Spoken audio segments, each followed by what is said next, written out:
이제 오늘 우리에게 주신 하나님 말씀을 함께 나누겠습니다. 오늘은 창세기 4장 1절부터 7절까지 말씀을 함께 보겠습니다.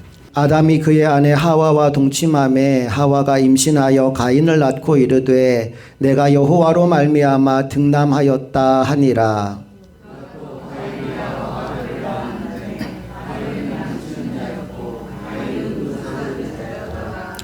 세월이 지난 후에 가인은 땅의 소산으로 제물을 삼아 여호와께 드렸고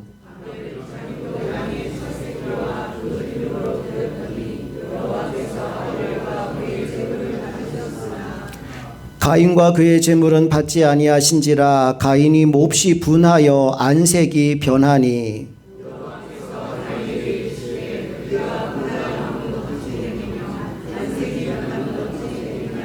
함께 읽습니다. 내가 선을 행하면 어찌 낯을 들지 못하겠느냐. 선을 행하지 아니하면 죄가 문에 엎드려 있느니라. 죄가 너를 원하나 너는 죄를 다스릴지니라. 아멘. 오늘은 하나님이 받으시는 예배라는 제목으로 말씀 전하겠습니다. 우선 여러분들에게 지금까지 흘러가고 있는 창세기의 장별 제목을 소개해 드리려고 해요. 이것을 하는 이유는 여러분들이 성경을 읽을 때 그리고 마음속으로 성경을 생각할 때 창세기가 이렇게 흘러가는구나, 제목만 기억해도 머릿속에 떠오르는 효과가 있기 때문에 장별 제목을 여러분에게 소개해 주려고 합니다. 1장의 제목이 뭐냐 하면 천지창조입니다. 다 같이 1장. 네, 천지창조. 하나님께서 6일 동안 천지를 만드신 이야기가 1장에 기록되어 있어요. 처음 3일 동안은 무질서한 세상의 질서를 잡으시고 나머지 3일 동안은 거기에 채워가시는 작업을 하심으로 천지를 만드셨어요. 2장에 뭐가 나올까요? 인간 창조. 하나님이 사람을 만드셨는데 남자와 여자로 만드시고 두 사람이 함께 모여서 가정을 이룰 수 있도록 축복했다라는 이야기가 2장에 나옵니다. 3장에 뭐가 나오죠? 선악과 사건. 뱀이 등장하고 뱀이 하와를 유혹하여 선악과를 먼저 먹고 아담에게도 주어 함께 먹어서 결국 에덴 동산에서 쫓겨난 이야기가 3장에 나옵니다. 오늘부터 나가게 될 4장에 어떤 얘기 나오나요?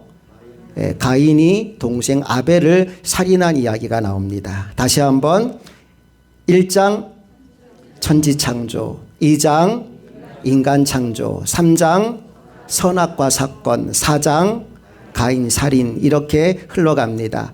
계속 가면서 제가 장별 제목을 알려드릴 거고 마지막에 가서는 외우도록 만들어 드릴 거예요. 그래서 창세기 1장부터 50장까지가 머릿속에 쫙 펼쳐질 수 있도록 제가 도와드릴 테니까 그러려면 예배 빠지면 돼요, 안 돼요? 빠지면 그 사람은 이제 그 혜택을 못 받습니다. 옆 사람과 한번 인사합시다. 예배 빠지지 맙시다. 인사하겠습니다. 아멘. 자, 오늘은 이제 가인이 살인을 저지르기 전에 어떤 일이 있었는지를 말씀을 통해 확인해 보려고 하는데요.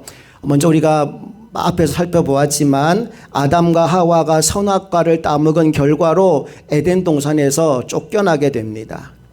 에덴 동산은 죄가 없는 곳인데 아담과 하와가 선악과를 먹음으로 말미암아 죄인이 되었기 때문에 더 이상 하나님이 그곳에 그들을 두실 수가 없었습니다. 그래서 창세기 3장 24절에 이런 말씀이 나왔어요. 다 같이 읽어봅니다. 시작. 이같이 하나님이 그 사람을 쫓아내시고 에덴 동산 동쪽에 그룹들과 두루 도는 불칼을 두어 생명나무의 길을 지키게 하시니라. 그룹은 케루빔이라는 천사입니다. 그러니까 천사들을, 그리고 불칼을 두어서 에덴 동산 동쪽에 생명나무로 오는 길을 하나님이 차단했다라고 말씀하고 있어요. 하나님이 이렇게 하신 이유는 인간을 또 다른 사탄의 유혹으로부터 보호하시기 위해서입니다. 아마 또 사탄은 이렇게 유혹을 하지 않겠습니까? 생명나무 열매 먹으면 영원히 죽지 않을 거야. 영생할 수 있을 거야. 하나님처럼 될 거야. 라고 말입니다. 여러분, 그런데 한번 생각해 보십시오. 지금 선악과를 먹고 인간이 죄인이 되었는데 만약 그 죄인의 상태로 생명나무 열매를 먹어 영원히 살게 된다면 죄인인 채로 영생을 하게 된다면 그것은 선악과를 먹은 것보다 더 심각한 결과를 초래하게 되지 않겠습니까? 그래서 하나님은 아담과 하와를 에덴 동산에서 내보내시고 생명나무에 오는 그 길을 그룹들과 두루 도는 불칼로 지키게 하셨다는 겁니다. 이제 4장은 그렇게 에덴에서 쫓겨난 인간들에게 어떤 일이 일어나게 되었는지를 우리에게 보여주고 있는데요. 4장 1절 말씀을 다 같이 읽어볼게요. 시작. 아담이 그의 아내 하와와 동침하매 하와가 임신하여 가인을 낳고 이르되 내가 여호와로 말미암아 등남하였다 하니라. 에덴 동산에서 쫓겨난 이후에 아담과 하와 사이에 아이가 생깁니다.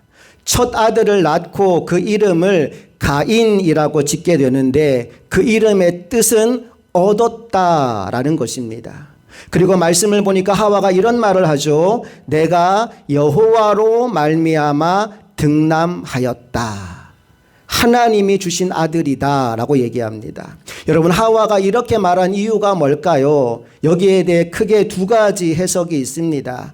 첫 번째 해석은 이 아이는 하나님이 보내주신 아이라는 해석입니다. 창세기 3장 15절에 하나님 이렇게 말씀하셨거든요. 다 같이 읽어볼게요. 내가 너로 여자와 원수가 되게 하고 내 후손도 여자의 후손과 원수가 되게 하리니 여자의 후손은 내 머리를 상하게 할 것이요 너는 그의 발꿈치를 상하게 할 것이니라 하시고, 하나님이 여자의 후손이 뱀의 머리를 상하게 할 것이라고 말씀하셨는데 우리는 이게 누구를 의미하는지를 이미 알고 있습니다. 여러분, 여자의 후손은 누구를 의미하는 거죠? 예수님을 의미합니다. 십자가와 부활을 통해 사망 권세를 이기시고 사탄의 권세를 멸하신 예수 그리스도를 의미합니다. 그런데 하와가 아들을 낳고 나서 무슨 생각을 했느냐 하면 이 아이, 즉 가인이 바로 하나님이 보내주신 뱀의 머리를 상하게 할 여자의 후손이다 라고 생각했다는 거지요. 그래서 하나님이 주셨다. 내가 여호와로 말미암아 등남하였다 라고 말하자면 김칫국 한 사발을 시원하게 들이키고 계신 겁니다. 또 다른 해석은 해산의 고통과 관계된 해석이 있습니다. 하나님이 하와에게 내린 벌 중에 하나가 뭐냐 하면 해산의 고통이었거든요. 3장 16절에 이렇게 말씀이 나옵니다. 다 같이. 또 여자에게 이르시되 내가 내게 임신하는 고통을 크게 더하리니 내가 수고하고 자식을 낳을 것이며 너는 남편을 원하고 남편은 너를 다스릴 것이니라 하시고 내가 내게 임신하는 고통을 크게 더하리라 주님 말씀하셨어요. 하나님의 말씀을 듣긴 들었는데 그게 얼마나 큰 고통인지 하와는 그때까지는 몰랐습니다. 그런데 가인을 낳으면서 알게 된 거예요. 아기를 낳는 게 얼마나 힘들고 고통스러운지를 느끼는 겁니다. 그래서 하나님께 아마 기도했을 겁니다. 나 좀 살려달라고. 내가 잘못했다고, 죽을 죄를 지었다고, 제발 이 고통이 좀 끝나게 해달라고 아마 그렇게 기도하다가 아이를 낳았을 겁니다. 그리고 그 극심한 고통이 다 지나간 이후에 하와가 말하는 겁니다. 내가 여호와로 말미암아 등남하였습니다. 하나님의 도우심과 하나님의 은혜로 내가 이렇게 아이를 낳았다는 거죠. 둘 중 어떤 해석이 맞든지 간에 어쨌든 하와는 가인을 낳고 너무나 감사하고 기뻤습니다. 그래서 출산의 고통을 잊어버리고 얼마 후 또 다른 아들을 낳습니다. 2절 말씀 시작. 그가 또 가인의 아우 아벨을 낳았는데 아벨은 양치는 자였고 가인은 농사하는 자였더라. 이제 여기에 인류 최초의 형제가 등장합니다. 가인과 아벨. 그리고 2절 하반절에 두 사람의 직업이 나오죠. 가인은 농사하는 자, 농부였고 아벨은 양치는 자 목동이었습니다. 여기까지는 별 문제가 없어 보입니다. 그런데 3절과 4절을 보니까 이 두 형제가 특별한 일 하나를 합니다. 뭘 할까요? 하나님께 예배를 드립니다. 3절 4절 다 같이 읽어볼게요. 시작. 세월이 지난 후에 가인은 땅의 소산으로 제물을 삼아 여호와께 드렸고 아벨은 자기도 양의 첫 새끼와 그 기름으로 드렸더니, 일단 중요한 것은 뭘 했다는 거예요? 예배를 했다는 겁니다. 사실 어떻게 이 두 사람이 예배를 했는지는 우리가 알 수 없습니다. 하나님이 직접 나타나셔서 두 사람에게 예배를 하라고 했는지, 혹은 아담과 하와에게 예배에 대해서 배운 건지 모릅니다. 성경에 여기에 대한 기록이 없기 때문에 어떻게 예배를 시작했는지는 알 수 없어요. 하지만 중요한 건 예배를 했다는 겁니다. 오늘도 여러분 예배의 자리에 나오셨습니다. 잘 하신 겁니다. 옆 사람과 한번 인사할까요? 잘 오셨습니다. 인사할게요. 예배를 일단 했다는 게 너무너무 중요해요. 그러면 예배를 왜 하는 건지, 예배의 목적이 뭔지, 예배를 통해 우리가 무엇을 경험해야 되는지를 알아야 되지 않겠습니까? 여러분, 예배의 목적을 한마디로 말하라면 하나님께 영광을 돌리는 것이 예배입니다. 예배가 뭐라고요? 하나님께 영광을 돌리는 겁니다. 내게 있는 모든 것이 하나님께로부터 왔으니 그 하나님께 감사와 찬양과 영광을 돌려드리는 것이 예배입니다. 그리고 예배하는 그 사람, 예배자가 예배를 통해 누리게 되는 기쁨이 뭐냐 하면 바로 예배를 받으시는 하나님과의 만남입니다. 그러니까 오늘 저와 여러분이 이 예배를 통해 가장 사모해야 되는 것이 무엇이냐 하면 하나님과 만나는 것입니다. 그리고 하나님이 기뻐 받으실 만한 예배를 올려드리는 것입니다. 이사야서 43장 21절 말씀에 이 백성은 내가 나를 위하여 지었나니 나를 찬송하게 하려 함이니라 라고 말씀이 기록되어 있어요. 이 말씀의 의미인 즉 하나님이 우리를 만드신 이유가 하나님을 찬송하게 하기 위하여, 하나님을 예배하게 하기 위하여라는 겁니다. 그러니 우리 인간은 태생 자체가 하나님을 예배하는 존재로 지음을 받은 겁니다. 또 요한복음 4장 23절에 이런 말씀이 기록됩니다. 다 같이 읽어볼게요. 시작. 아버지께 참되게 예배하는 자들은 영과 진리로 예배할 때가 오나니 곧 이때라. 아버지께서는 자기에게 이렇게 예배하는 자들을 찾으시느니라. 아멘. 하나님이 어떤 사람을 찾으신다고요? 영과 진리로 예배하는 사람을 찾으신다고 말씀합니다. 옆 사람과 한 번 더 인사할 때 하나님의 눈에 띄는 예배자가 됩시다 라고 인사하겠습니다. 시작. 하나님의 눈에 띄는 예배자가 됩시다. 아멘.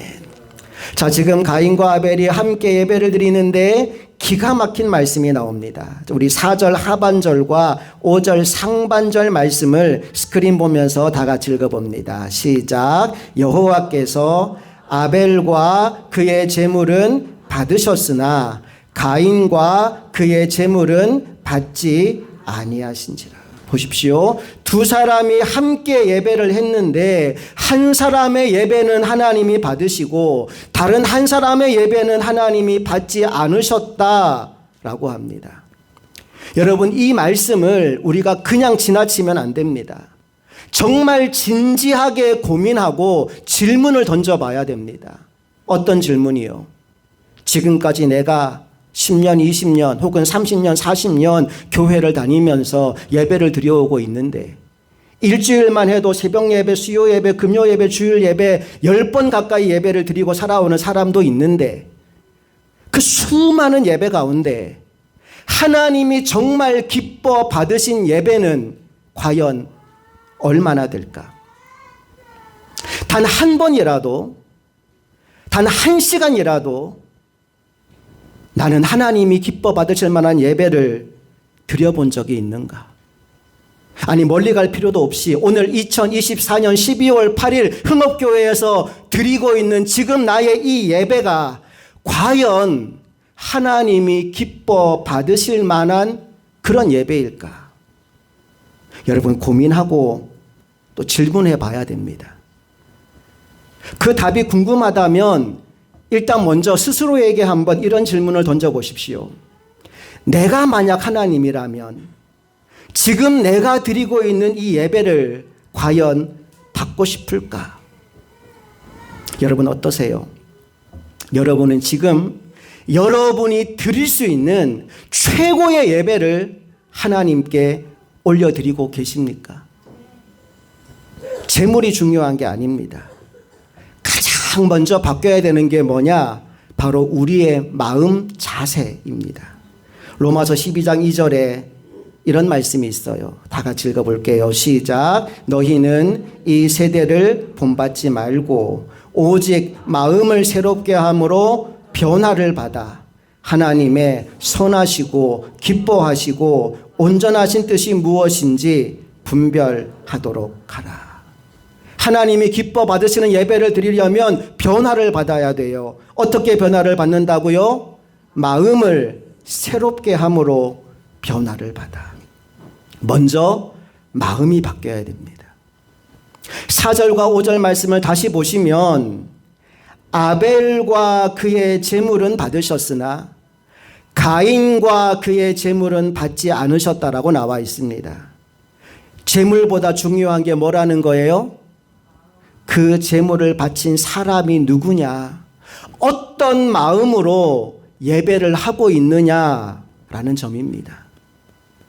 여러분 그런 설교 들어본 적 있을 겁니다. 아벨은 짐승을 바쳤기 때문에 피의 제사를 드려서 받으셨고 가인은 곡식을 드렸기 때문에 하나님이 받지 않으셨다. 성경에 보면 레위기의 제사법 중에 곡식 제사도 있어요.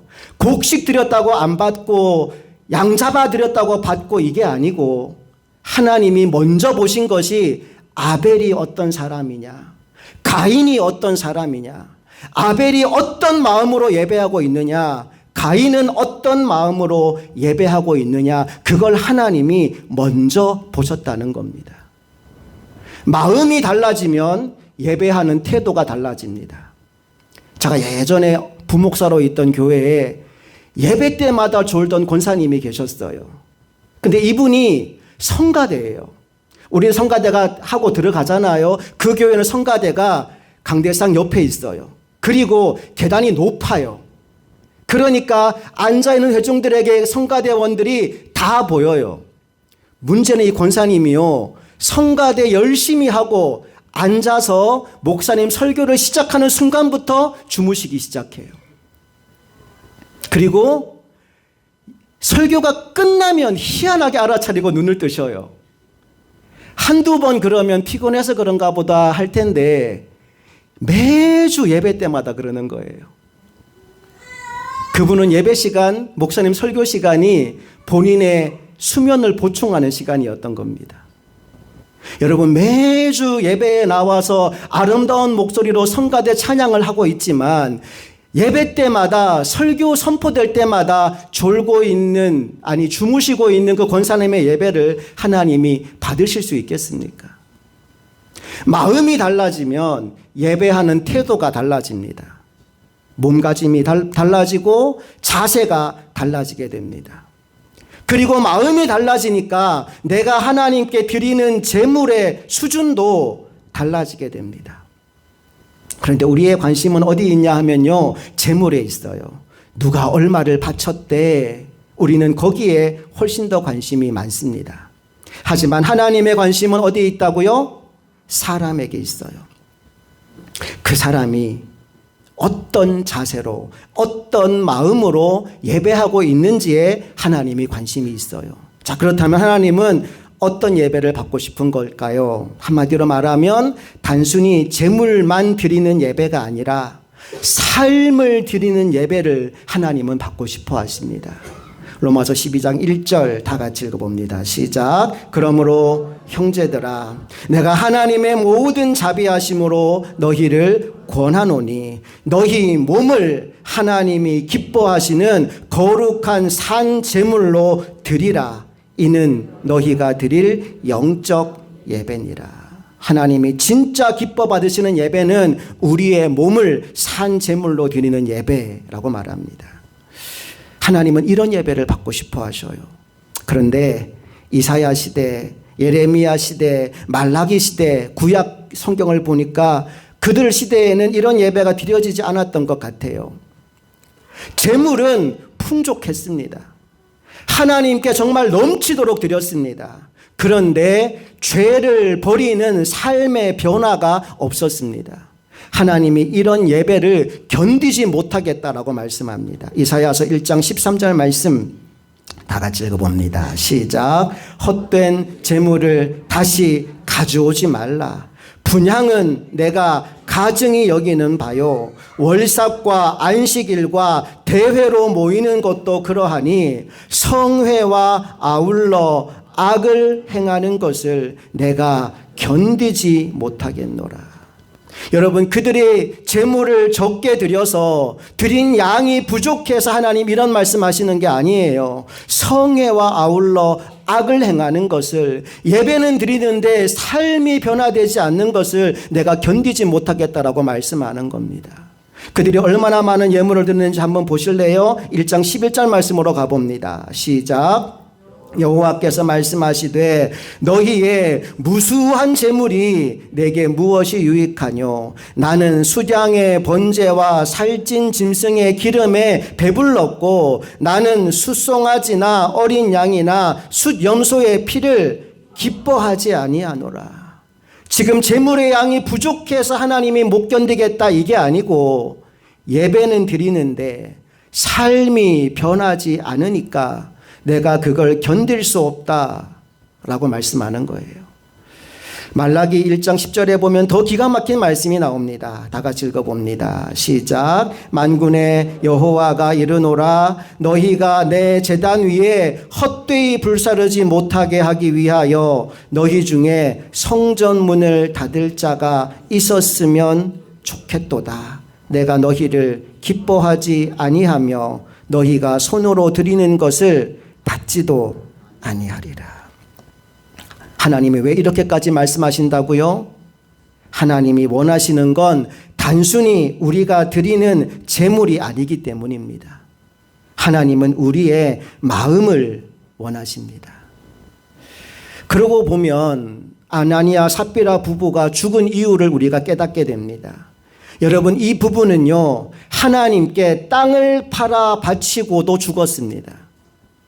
왜 죽었느냐 하면 땅 판 값 얼마를 감추고 다 바쳤다는 거짓말을 했기 때문에 그래요. 사도행전 5장 3절 말씀 볼까요?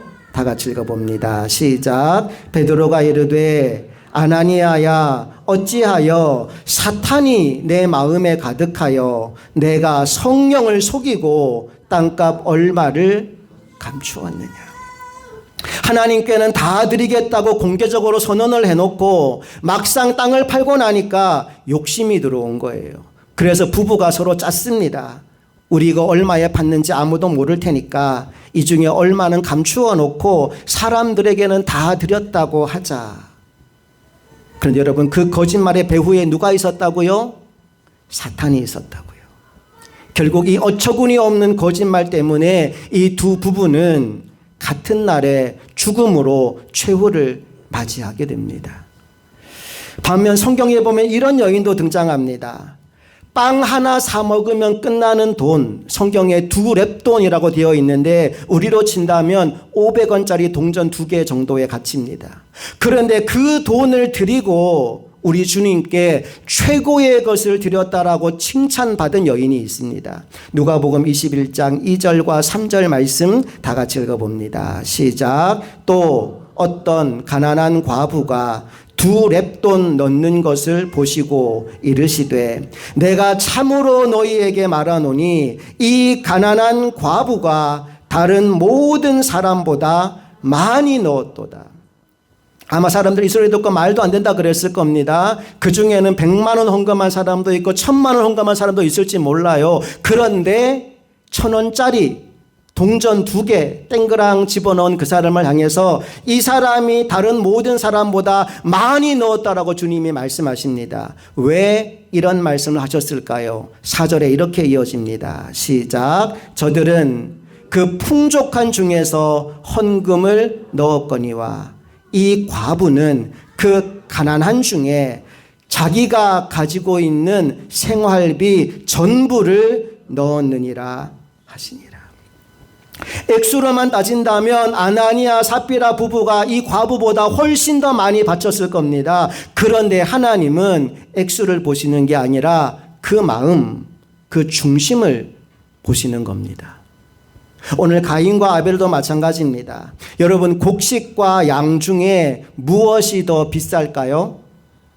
여러분들은 아마 양이라고 대답할 겁니다. 지금의 기준으로 본다면 양이 더 비싼 게 맞아요. 양털로 옷을 만들 수도 있고 양고기를 먹을 수도 있으니까요. 그런데 창세기를 보니까 처음 인간에게는 채소만 먹도록 허락이 되어 있어요. 짐승은 먹으면 안 되는 겁니다. 창세기 2장 16절에 이렇게 말씀하셨거든요. 다 같이 읽어볼게요. 시작. 여호와 하나님이 그 사람에게 명하여 이르시되 동산 각종 나무의 열매는 내가 임의로 먹되, 뭐만 먹으라고 되어 있어요? 열매만 먹어라 그랬어요. 짐승은 잡아 먹어라 말씀하지 않았어요. 자, 그럼 언제부터 사람이 짐승을 먹을 수 있게 되었을까요? 퀴즈입니다. 이 퀴즈 맞추시는 분은 소리엘 앨범이 아직 남아 있습니다. 그거 선물로 드릴게요. 언제부터 사람은 짐승을, 집사님.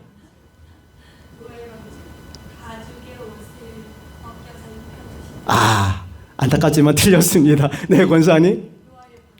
노아의 방주 이후 정답입니다. 박수 한번 주세요. 이따 끝나고 제가 선물 드릴게요. 홍수 이후에, 여러분, 홍수로 인해서 이 땅의 모든 만물이 다 물에 잠겼잖아요. 먹을 게 없어졌어요.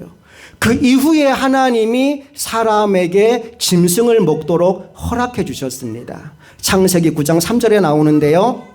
다 같이 읽어볼게요. 시작. 모든 산 동물은 너희의 먹을 것이 될지라 채소같이 내가 이것을 다 너희에게 주노라.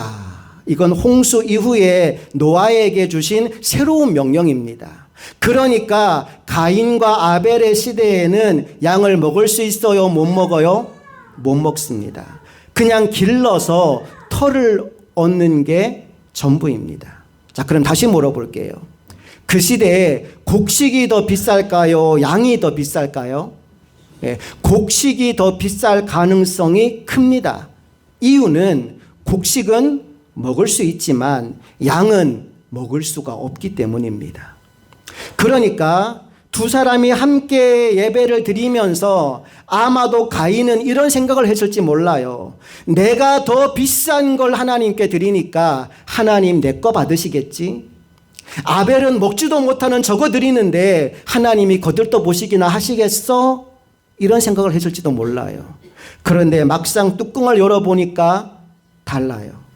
전혀 예상하지 못했던 일이 벌어진 겁니다. 하나님이 누구의 제사는 받으셨고 아벨의 제사는 받으셨고 누구의 제사 거절하셨다고요? 가인의 제사는 거절하셨어요. 가인으로서는 도저히 이해할 수 없는 일이 벌어진 겁니다. 여러분, 이런 일을 똑같이 겪은 사람의 이야기가 복음서에도 나옵니다. 누가복음 18장 11절부터 13절까지 우리 같이 읽어볼게요. 시작. 바리새인은 서서 따로 기도하여 이르되 하나님이여, 나는 다른 사람들 곧 토색, 불의, 간음을 하는 자들과 같지 아니하고 이 세리와도 같지 아니함을 감사하나이다. 나는 일에 2번씩 금식하고 또 소득의 11조를 드리나이다 하고, 세리는 멀리 서서 감히 눈을 들어 하늘을 쳐다보지도 못하고 다만 가슴을 치며 이르되 하나님이여 불쌍히 여기소서, 나는 죄인이로소이다 하였느니라. 아마도 바리새인은 생각했을 겁니다. 하나님이 당연히 나의 예배를 기뻐하실 거야. 하나님 당연히 나의 예배를 받으실 거야. 내가 얼마나 하나님께 충성했는데, 내가 얼마나 열심히 하나님을 섬겼는데, 저 세리는 늘 죄만 짓고 살았으니 하나님 저 세리의 예배는 거들떠 보지도 않을 거야. 그런데 14절에서 주님이 이렇게 말씀하십니다. 시작. 내가 너희에게 이르노니 이에 저 바리새인이 아니고 이 사람이 의롭다 하심을 받고 그의 집으로 내려갔느니라. 무릇 자기를 높이는 자는 낮아지고 자기를 낮추는 자는 높아지리라 하시니라. 가인과 아벨이 예배한 이후에 예상치 못한 결과가 벌어집니다. 가인의 예배는 하나님이 거절하시고 아벨의 예배는 하나님이 받으셨습니다. 그렇다면 도대체 아벨이 어떤 예배를 드렸기에, 아벨의 예배에 어떤 특이점이 있었기에 하나님이 그의 예배를 받으셨을까요? 우리 3절과 4절을 다시 볼 텐데 그들이 드린 제물에 포커스를 맞추어서 다시 한번 읽어보겠습니다. 3절부터 시작. 세월이 지난 후에 가인은 땅의 소산으로 제물을 삼아 여호와께 드렸고, 땅의 소산으로, 그러니까 땅에서 난 것의 일부로라는 말입니다. 아벨은 어떻게 드렸을까요? 4절 시작. 아벨은 자기도 양의 첫 새끼와 그 기름으로 드렸더니 여호와께서 아벨과 그의 제물은 받으셨으나, 말하자면 첫 것을 구별하여 드린 겁니다. 물론 첫 것을 드려야 받고 아니면 안 받는다 이런 얘기가 아닙니다. 첫 것을 구별하여 드릴 때 이 아벨에게 감정이입을 해서 한번 생각해 볼게요. 아벨의 입장에서는 가인에 비하여 자신이 드리는 예물이 초라하다라고 느꼈을 수 있어요. 왜? 먹을 수 없는 거니까. 그러나 그가 지금 드릴 수 있는 건 자신이 기르고 있는 짐승밖에 없어요. 그래서 그 중에서라도 최고의 것을 드리고 싶은 마음에 양의 첫 새끼와 그 기름을 구별하여 드린 겁니다. 히브리서를 보니까 이 아벨의 예배를 일컬어서 믿음으로 드린 더 나은 예배였다라고 평가하고 있어요. 히브리서 11장 4절 다 같이 시작. 믿음으로 아벨은 가인보다 더 나은 제사를 하나님께 드림으로 의로운 자라 하시는 증거를 얻었으니 하나님이 그 예물에 대하여 증언하심이라. 그가 죽었으나 그 믿음으로써 지금도 말하느니라. 믿음으로 드린 예배다라고 말하면서 하나님이 그 예물에 대하여 증언하셨다라고 얘기합니다. 비싼 거 드렸다, 많이 드렸다 이 얘기가 아니에요. 중심을 담은 예물을 하나님께 드린 겁니다. 이런 예배자들 이야기를 들은 적이 있어요. 예물을 드리는데 하나님께 헌금하려고 주일 전에 토요일 날 그 지폐를 다리미로 다린다는 거예요. 빳빳하게 다려서 헌금을 준비하는 겁니다. 그렇게 하는 이유는 하나님께 내가 드릴 수 있는 가장 좋은 것을 드리고 싶다라는 마음 때문입니다. 여러분, 하나님이 받으신 건 아벨의 마음입니다. 자, 그런데 결과만 놓고 본다면 가인은 더 비싼 걸 바치고도 거절을 당했고 아벨은 덜 비싼 걸 드리고도 받은 바 되었다 이 말이죠. 가인의 입장에서는 그 결과를 도저히 용납할 수가 없었습니다. 그래서 어떤 태도를 취했을까요? 5절 다 같이 읽어봅니다. 시작. 가인과 그의 제물은 받지 아니하신지라.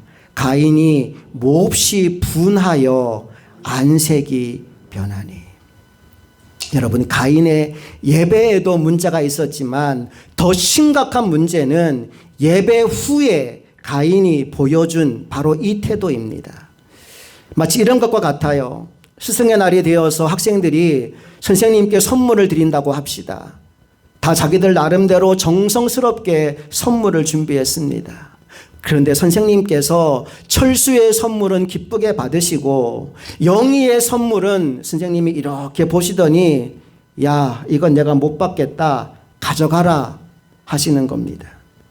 그때 그 학생이 선생님을 진정 자신의 스승으로 여겼다면 어떻게 해야 할까요?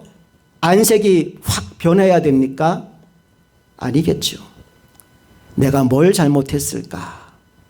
내가 여기에서 무슨 실수를 했을까? 여러분, 그것이 당연한 태도죠. 그것이 스승을 나보다 큰 자로 모신 학생의 도리입니다. 여러분, 정말 가인이 하나님께 예물을 바칠 때 하나님이 기뻐하시도록 하나님 중심으로 예물을 바치는 사람이었다면 하나님께서 받지 않으실 때 곧바로 자기를 돌아봐야 됩니다. 내가 뭘 잘못했을까? 그런데 하나님께서 받지 아니하시는 순간에 분노하여 안색이 변했다면 이건 뭘까요? 가인이 하나님보다 더 큰 사람이라는 겁니다. 여러분, 예배의 중심이 어디에 있느냐, 누구에게 예배하느냐가 너무나 중요합니다.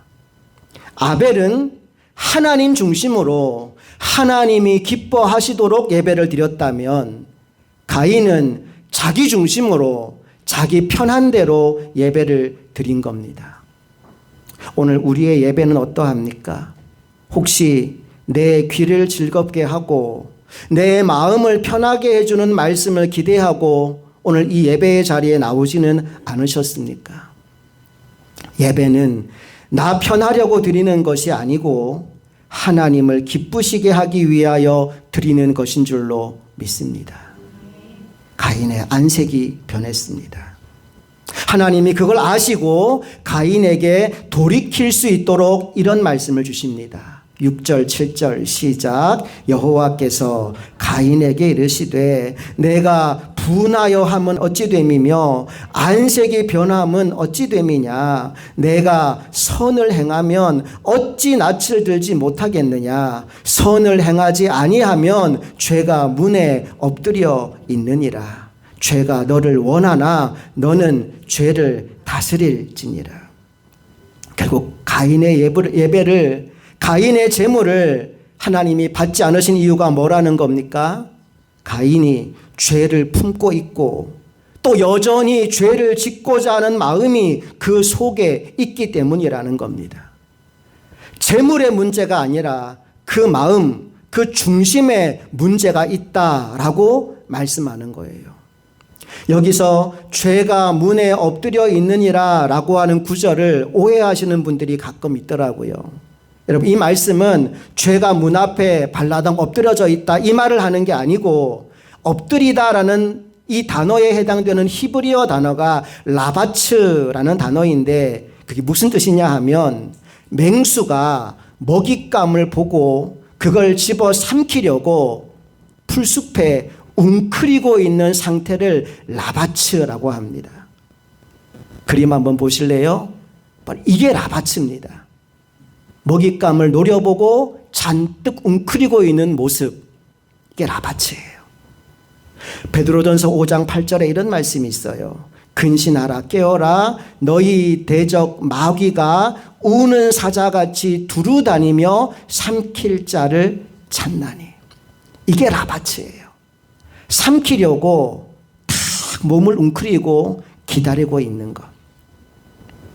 너희가 아무리 많은 예배를 드려도 그 마음 속에 선을 행할 마음이 전혀 없다면, 예배당을 들어온 때와 예배당 문을 열고 나갈 때 그 마음에 아무런 변화가 없다면 죄가 이렇게 문 앞에서 웅크리고 우리를 노려보고 있다가 우리를 삼켜버린다는 거예요.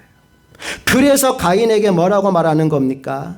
죄가 너를 원하나 너는 죄를 다스릴지니라. 제발 죄에게 넘어지지 말고 죄를 좀 다스려라. 죄를 좀 이겨봐라.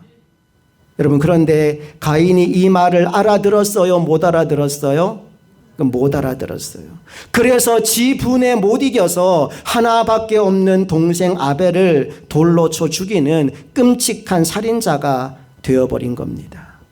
잘못된 예배의 결과가 이렇게 비참한 거예요.